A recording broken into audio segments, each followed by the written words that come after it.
malutong, gaya ng fried chicken, crispy chicharon, crispy balat ng lechon.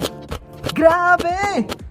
Ayos talaga kapag malutong ang pagkain, pero pagdating sa usaping buto, hindi okay ang malutong. Aray ko!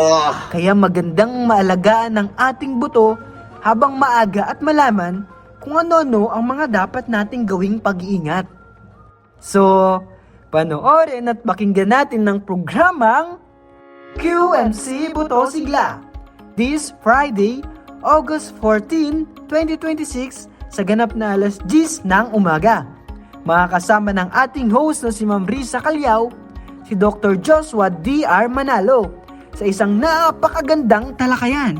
QMC Buto Sigla. Dito lang sa inyong paboritong malakas na radio station.